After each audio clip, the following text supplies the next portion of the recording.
This is a 2010 Outback. It has been burning out light bulbs like crazy. It's burnt out headlight bulbs, taillight bulbs, brake light bulbs. It's burnt out 4 or 5 in the last 12 months, which is like every other month. That's insane. A 15-year-old car should not be burning out bulbs that often. It also just burnt out the upstream oxygen sensor heating element. I think that's the upstream one, so the heating element in that, it's burnt that out as well. And there's got to be some underlying reason that it's burning these out. Now, age is certainly a factor, but I'm making this video to help you troubleshoot some of the things that you can check when troubleshooting why your car might be having electrical issues or burning things out too often, like this one is. And one of those easy things to check is just the battery. You can Google what type of battery your car should have. It has it in the owner's manual as well. It has ranges for cold cranking amps it should have. CCA, you'll see that somewhere on the battery. And just battery type in general. Just check battery type, look for that type. If it's right, you're good. If it's wrong, maybe that's a factor. The other thing I want to talk about is the alternator. This is the alternator. And a lot of times we think about the alternator as just a thing that kind of gives the battery a little bit more life. It helps kind of recharge it while the car is running. There's more to it than that. The alternator also has a voltage regulator inside of it. And that's a really important piece because it does what it says in the name. It regulates the voltage. The voltage has to stay within a range in your car's electrical circuit, otherwise you can have problems. Now, how do you tell if that's wrong? You can do an alternator test.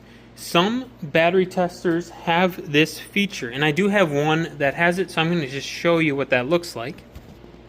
So this is an example of one that has it. It should have an alternator check or alternator test type button on it. I actually do like this charger a lot. It doesn't get very fast, but we use it as a trickle charger. That's what we like to call it. So to use the alternator checks, they normally work. You connect it up to the battery like you'd be charging the battery, black to black, red to red. You have this thing on. The car has to be running for the alternator check. You press the alternator check. If it's good, the light comes on. If it's not good, it says things other than alternator good. Just to quickly demonstrate, everything's running. We're gonna hit on first. We're gonna hit alternator check. It's gonna go through its little beeps. It's gonna test. It's looking like we're good. Easy as that. This was actually a newer alternator. I think it got replaced a couple years ago, so wasn't expecting any problem there. Another thing that can be a bigger deal than it usually seems is ground wires. The electrical circuit of the car has to be grounded, and there are places on the car. A lot of them are usually underneath, especially on Subarus. They like to put them attached to the body on either side. Now you can usually look up where the ground wires are on your specific car, and all they really look like is just like dead ends. So like right here, this is not plugged into anything. This is just a wire attached to that, like the metal body of the car. It's a dead end, not plugged into anything. That's a ground wire. Looks like there's one there. And then they like to put a lot of them underneath the car, and these might even be the most important ones. I'll show you what those look like. Now, I did have to take the plastic skirt out from underneath it. It's kind of a pain, but it helps uncover things. Alright, here is one right here. You'll notice that this has a really thick flat thing to it. It's kind of like a wire mesh type of deal, and it's bolted down right here. Subaru likes to put them right here on all their engines. This is the front corner. They're usually around here, if not attached to the back there. A lot of times you can find these broken off, especially if people have worked on the car. But these are really important. And when you go to replace them, I think that you really should like actually replace it with this type of wire. This flat meshy wire, not some random wire. Get this actual stuff, because these are important and they make them out of this way for a reason. Just notice up here, here's another one. They're kind of scattered everywhere. Ground wires are everywhere, and you really should just go through and try to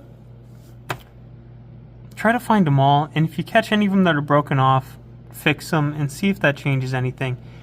One broken off ground wire is probably not going to be the end of the world causing all your problems, but it's got to be some sort of contributing factor. So I really recommend replacing any broken ones and at least looking for them.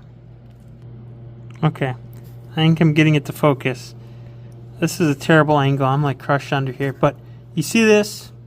This is what we like to call a broken ground wire.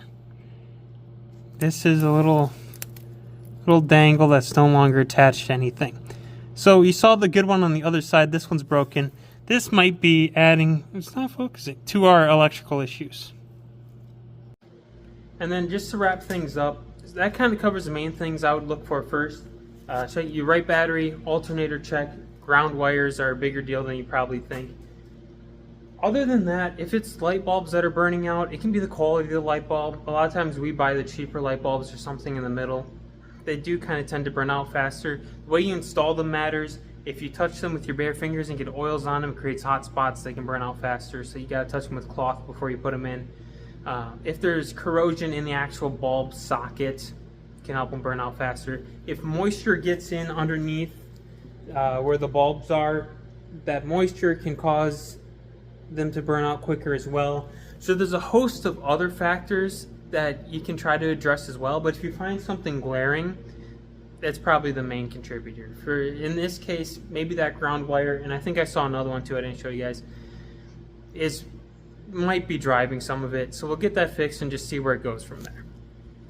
And if you're wondering about actual light bulb quality, generally as the price goes up for the bulbs, the quality increases. I don't really have an opinion on if that's true or not. It's kind of, people say other things. You can look up some Reddit threads or something and see what people say. I'm no expert on light bulbs. I tend to believe that the more expensive is a better quality and will last longer, but maybe it's just not quite correlated to how much the price increases. I think you might be paying a lot more for just a little increase in quality, but what do I know? Anyways, if this video helped you out, I'd appreciate it if you consider subscribing. Thank you guys for watching. If you need help installing light bulbs on this model car, we have made videos about that. We're also going to make a video on the oxygen sensor.